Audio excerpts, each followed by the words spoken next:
I need to shorten that. Opening CV a little bit and just tell you that I'm the food safety guy that came from the Midwest, and I'm happy to be here in North Carolina. I talked with some colleagues back at home the last couple of days, and they've had 65 inches of snow.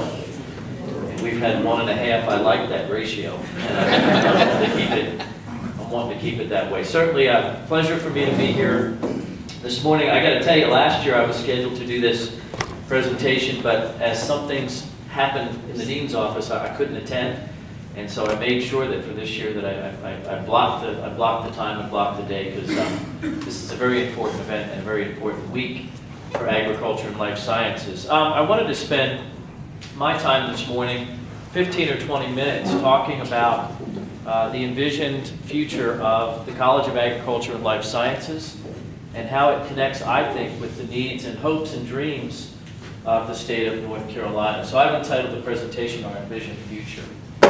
And we're all connected with the media, and this is the first slide that I'm told I need to show every time I do anything, but this is the Twitter feed, so if you like what you hear or don't like what you hear or have an opinion, chime in on @Cals Dean or at NCSU_Cals.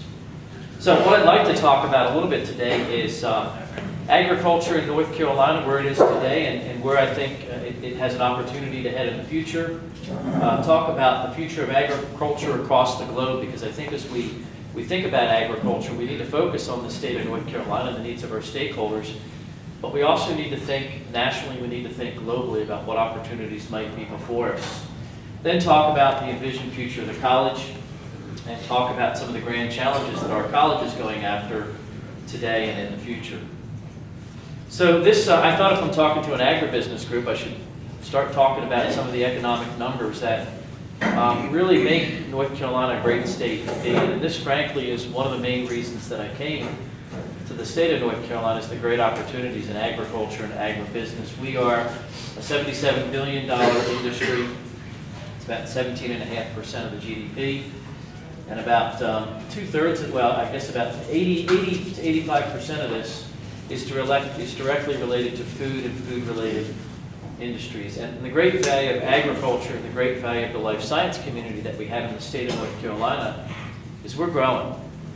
While all of the other economic sectors are falling and struggling, agriculture remains strong, growing about 6% last year in a very, very difficult market, and we expect that growth to continue in the future. I'll show you a slide a little bit later as well that talks about jobs. Jobs are plentiful in agriculture and life sciences, more so than they've ever been in the past.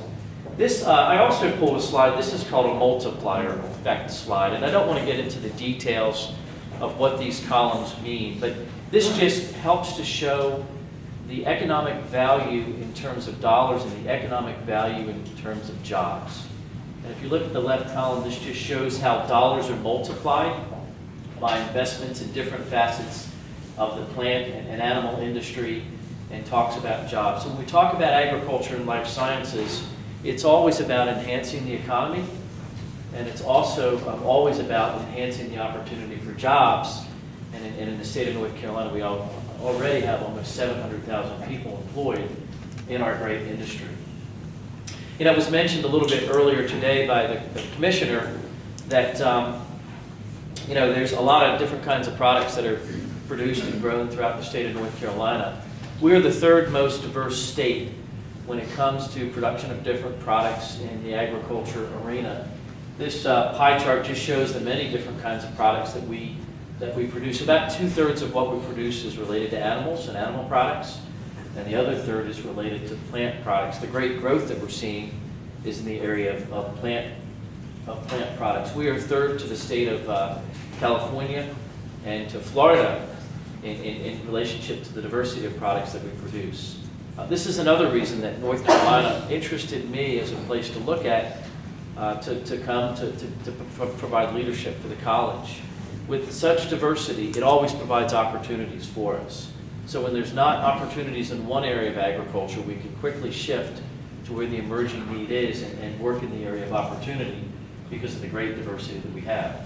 It also provides a challenge. Frankly, it provides a challenge for our college to be able to try to balance the needs of all the stakeholders that are out there in the state so that we can meet their needs in production practices and building their economic well-being. We should be very proud in North Carolina. I'm sure that most of you know that we are tops in tobacco, tops in sweet potatoes in the U.S., tops in a number of different animal products. But what I think is also good to see is there are many products that are shown below where we've got 5% or more of the production of different agricultural products, which shows that we've got great leadership in a number of different products, and we'd like to enhance that as we grow in agriculture. So I wanted to shift this and talk a little bit about what's happening in agriculture and what are some of the grand challenges that our college is thinking about, as well as many of our stakeholders are thinking about and working together to try to solve. This was a report that came out from a committee called the PCAST Committee. This was a committee that the President of the United States formed to come back with recommendations about what are the most important things we need to think about in agriculture in the next 20, 30 years, not only nationally for the United States, but also globally. And this is the list, and I'll just briefly read through them. We got to work on managing new pests, pathogens, and invasive plants, right? Always a challenge to the farming community. Water use and water management. It's my opinion that water use and water management will likely be the #1 agricultural issue in the next 20 to 25 years. Look at what's going on in California. I don't know if you've read the newspapers recently. California is in a very challenging situation relative to the drought, and it's going to dramatically impact their agricultural production this year and likely in the next several years in the future. Reducing the environmental footprint is certainly very important. Climate variability, bioenergy, biofuels, producing safe and nutritious food, and another very important global issue, which is assisting with global food security, which is really producing enough food to be able to feed the world. So this is the biggest grand challenge that most deans of agriculture around the country are talking about and focusing a lot of their programs around. This is the anticipated growth that's expected in the world population. You can see today we're at about 7.2 billion. And this slide is actually a little bit out of date. The most recent information I've learned is that we expect by the year 2050 to have a population of somewhere between 9.6 and 9.8 billion people. So another 2 billion plus people in the next 30 to 35 years. And we're challenged with finding ways to be able to feed all of these new people. And so if we look at it from a standpoint of what we need to do, how we need to change, the World Health Organization, I think, puts out a more important statistic. When we talk about the need to double the food supply, most people just sit back and say, okay, just double the food supply. Doesn't seem to be something very challenging to do, but when you look at the way the World Health Organization has characterized it, they indicate that the world will need to produce more food between 2000 and 2050 than it had in the previous 10,000 years. And I think when you use that message, people finally start to realize of the importance of agriculture in our future and the value of agriculture in our future. NC State, like many other land-grant institutions, are going to need to take the lead in helping to enhance the efficiency of the food supply. And we have to do it with all sorts of challenges. We've got less land, we've got less water, we've got changing climate conditions and weather variability that we're always contending with. We always have new pests and new diseases, and we have the challenge of being sustainable and being protective of the environment. So, what is my college? What is our college? What is North Carolina's college doing to prepare for the local, national, and global needs of our future? Well, this is our goal, right? Our goal is to be able to create social and economic prosperity. It's to make things better in North Carolina. Well-being of the state, nation, world through agriculture and life sciences, through the missions of a land-grant institution, which are research, teaching, extension, and also international programs. We need to add that to the list as well. So we've spent the first year or so of my job here at North Carolina State talking about the future of the college and talking about directions in which we need to head. And we've developed a strategic plan. And our strategic plan focuses on response and to be able to meet the proactive needs of two important groups, our students and our stakeholders. And we have many, many stakeholders in the state that we feel it's very important to be able to respond and be proactive to their needs. We're focusing in 5 main areas, so we got to characterize ourselves as how we can best help. These are the 5 areas in which we're focusing our work around.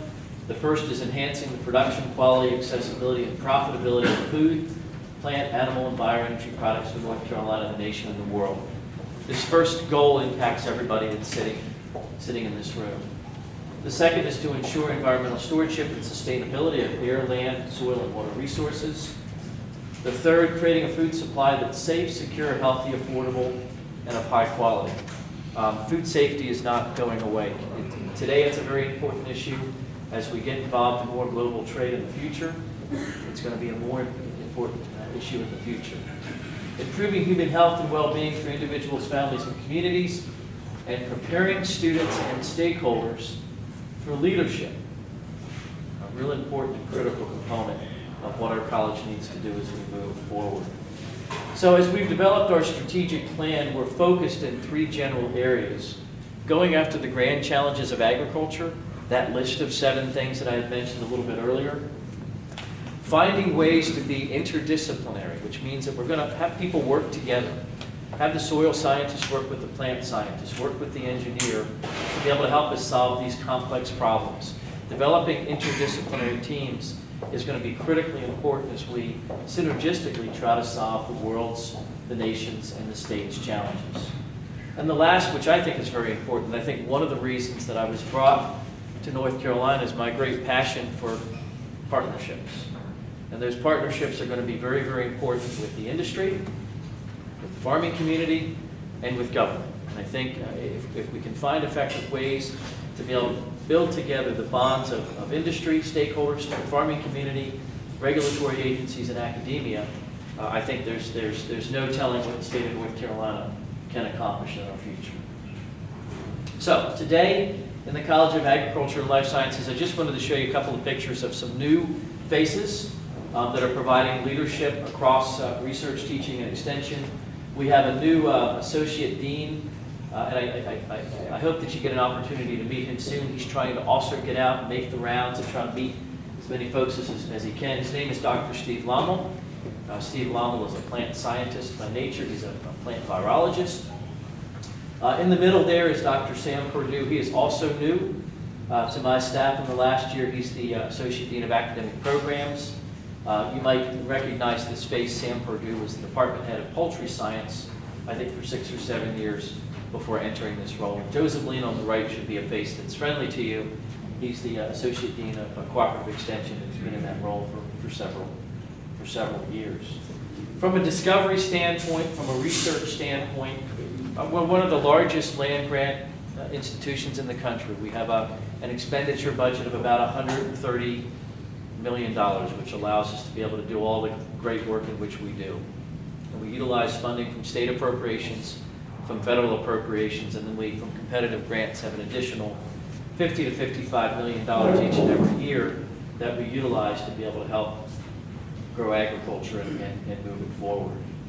When it comes to learning, as many of you know, we've had a big transition in the college in the last couple of years. A new college has been formed in North Carolina State called the College of Sciences, which has had some impacts to our departments, which has had some impacts to our faculty numbers and to our student numbers. Our student numbers today, about 2,300 undergraduate students, about 900 graduate students, which places us about 5th to 6th in size around the country. So still a very, very strong and very large land grant institution that's focused on agriculture and life sciences. And our students are in demand. Job opportunities are up 40% since 2009 in the college and in the areas of agriculture and life sciences. With engagement, cooperative extension, we have the 2nd largest cooperative extension network in the country. We're very proud of that network. We reach and we serve all 100 counties. And you know, if you look around and see what's happened with other states, A lot of states' cooperative extension network has been decimated due to challenges in state budgets, and I'm very proud of what's happened in North Carolina. And I encourage all of my stakeholders to reach out and express the importance of cooperative extension in their communities. We are helping youth, we are helping communities, we are helping the agriculture industry, we are helping the life science industry move forward. We take that research, we transform it into people's lives, and bring it into practice through cooperative extension. So a minute or so about the College of Agriculture and Life Sciences for tomorrow, or for the future. Again, we have a strategic plan that's out there. It's on our website. I invite you to have a look at it to see the directions in which we're heading. But we've made 4 moves already in the college relative to strategic hires. We've just hired Dr. Marshall Stewart, who I think most of you know, who's sitting right here. He used to work quite a bit with cooperative extension and 4-H and youth. He's also a department head, but we have transitioned him into a very important role in the college. He will be leading the strategic planning effort of the college, and he will also be leading leadership efforts in the college, both for internal stakeholders and for external stakeholders. It's a critically important position. Very happy and pleased that Marshall Stewart has taken on that leadership role. We know that we need to be more engaged in international programs. I recently did a survey and looked at about 14 or 15 other land-grant institutions. We fall, if not last, almost last in our interaction and abilities to be able to do things internationally and globally. We're behind the 8 ball, and there's some things that we need to do if we are to grow in North Carolina to be more actively engaged internationally. So we've added someone to the international program staff. His name is Jose Señeros, and he's doing a terrific job. One of the first things that he has done is tried to gauge the international activity in the college. We're involved in over 90 different countries in over 400 different countries, working to be able to solve agricultural issues that help North Carolina and help the world. We've also, in the process of hiring a corporate relationships person, and this person will be an interface between our college and different stakeholder groups, but mainly the stakeholder group associated with Research Triangle Park. We find that we've got a great opportunity to be more engaged with Research Triangle Park. So most of this person's time will be engaged in developing and enhancing those relationships. And then we're also looking to hire a grants coordinator in a grants facility that's going to help form interdisciplinary teams so that we can be more successful than we are today in getting competitive grants. We know that federal dollars are shrinking. We know that state dollars are shrinking. We have to go after different ways of getting resources. Certainly being more productive in competitive grants is one way to get there. We've also identified opportunities, which I'll talk about in just a minute, for developing strategic partnerships, increasing student access, and providing new funding opportunities for our faculty. One of the biggest issues in my college, and there's not a meeting that I've gone to in a year and a half that I've been here, and that's some, 600 or 700 or so meetings, where someone doesn't get up and say, there's a challenge with getting my son, my daughter, or a neighbor's daughter or a neighbor's son into the College of Agriculture and Life Sciences. It's been more difficult. That's a good thing for the university. It's been more difficult to be able to get students to come into the college and to the university because SAT scores are higher. I think this year the average SAT score was about 1250. Folks, this dean would not have been accepted to this college. I'd have needed 150 more points. I think the average GPA was about a 4.4. Folks, when I was in school, you could only get a 4. But I was nowhere near it. We recognize and realize this, and it's been a major initiative through our Associate Dean of Academic Programs, a number of programs that have been unfolded. The first one's a really exciting program that's offered through Extension. It's called Aspire, and this is a program that works with kids in high schools to be able to help enhance their abilities to be more successful on SATs and ACTs, these tests you got to take in order to be able to get into college. The average increase in SAT scores is about 150 points. So this dean plus Aspire might have had a shot of getting into this college. The other things that we're doing is we're working with community colleges on articulation agreements 2+2 agreements, 2 years at a community college, 2 years at North Carolina State in order to be able to get that 4-year degree. And we're also now looking at opportunities that we might be able to utilize through the Ag Institute. You all know that the Ag Institute has been a very strong program in the college. It's traditionally a 2-year program, but we're looking at, might there be some opportunities for folks to come in the traditional route that want to do the 2-year program, but there might also be a smaller subset of that population that might want to go for the 4-year degree, and what might that pathway be in order to afford that opportunity. So it's a big and it's an important issue that we're spending a lot of time in trying to create unique and innovative ways and alternative pathways to this college. I think the number of 2,300 students that we have today should be enhanced and grown. I think that magic number for our college is probably 2,600 students. And so we're working on alternative pathways to get in, but also I'm working very hard with trying to convince upper administration that we need to have more students in our college to meet the needs for students getting jobs. So as we've spent all this time working on strategic planning, I will tell you some of the big ideas, some of the things that we really want to move forward that have come out of many of these listening sessions. We're very interested in moving a plant sciences initiative forward in our college. Many of you might know we've got a very strong program. In fact, I believe it's the strongest program in the world at NC State, but I think there's great opportunities to be able to enhance partnerships, and I think there's great opportunities to be able to make something that's already very, very good to great, to make it of world-class excellence. And I think with the farming community and the diversity of the farming community that we have here in North Carolina, and Research Triangle Park being 20 minutes away, I think we've got great opportunities to be able to enhance on this multidisciplinary concept that we're trying to build with hopes and dreams of developing and building a facility at Centennial Campus over the next couple of years. Again, we're working on student access to a 4-year degree, which I just mentioned. We're working a lot on stakeholder leadership programs. There has not been a meeting that I've been to yet since I've been to North Carolina State where someone doesn't sit and talk to me about the need to develop the next leader. Whether that next leader is internal to the college, or that next leader is in the farming community, or that next leader is in the food or ag industry. We need to develop programs to be able to create that next leader to move us forward. Also working on the starts of a water initiative. We've got about 85 faculty out of 330 faculty in the college that work on water. We know it's going to be an important and critical issue, and we're just in the starting point of trying to work on this initiative. We had a very interesting meeting last week, a meeting where you go to and you don't know what the outcome is going to be. And this meeting was an idea to be able to bring all of my young and innovative faculty together to talk about what's the big idea, what's the big thing that our college needs to do in the future. And so we assembled 40 different faculty members, we put them into groups of 5 or 6, and we had them go through a process of consensus building. And I was expecting an issue, maybe an initiative to come back in food, or water, or sustainability. But interestingly enough, all the groups came back with the same message except for one group. And I think it's very interesting. I think it's worth sharing this morning.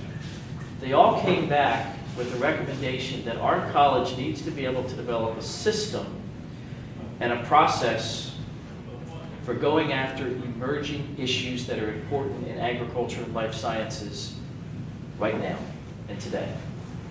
And to be able to foster a network of interdisciplinary work and partnerships with our stakeholders to solve some of these challenges that we're going through today.